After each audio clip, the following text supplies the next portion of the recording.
Could you tell me anything about circumcision?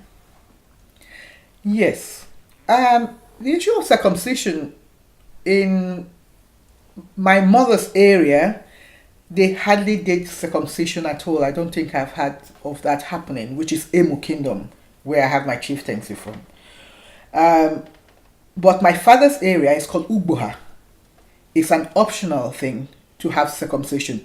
But let me go back to my mom's area. It is the men generally are circumcised. Our men are circumcised.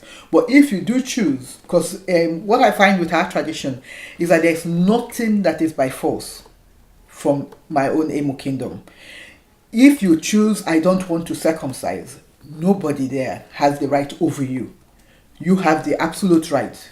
But traditionally, most men are circumcised, but the women are not. But in my father's area, the men are traditionally circumcised and the women are optional circumcision. Because I think what my father explained about circumcision, because I asked him about it during his lifetime, was that during the time before medicine, the women had a lot of problems. So did the men with hygiene.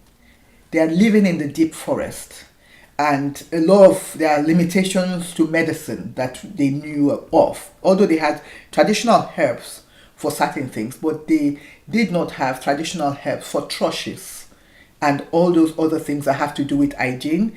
And a lot of women also are rendered barren, and which is a big issue in Africa not to have a child in those days.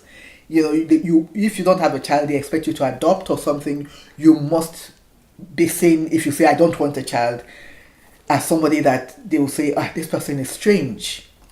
So the issue of trying to prevent themselves from going sterile was very, very important to them, so that it was important for them that they will advise the women to have their circumcision, so that the likelihood of catching thrushes is limited.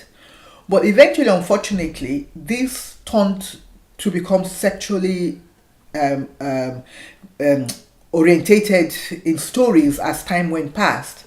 That some men were trying to say that if they have the lady circumcised, she doesn't cheat on them, which is obviously not true. So you cannot say that uncircumcised women are the chicks around the place and are the troublemakers, or I think that is very wrong, because I believe as a woman that whether you're circumcised or not, I'm sure you do have sexual feelings, and you might actually, maybe the circumcised one might even have better sexual skills than the one that is.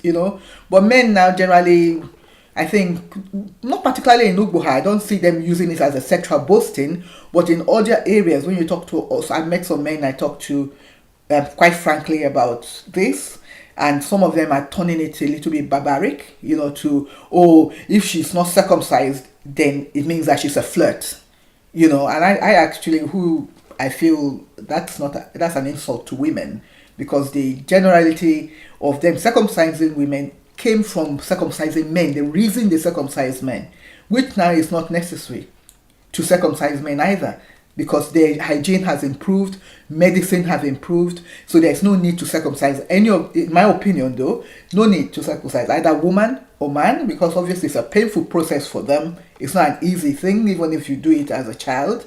I don't know. So, but some religion accept it, some don't accept it. But personally, from an hygiene point of view, it's why Ugbo had did it in those days.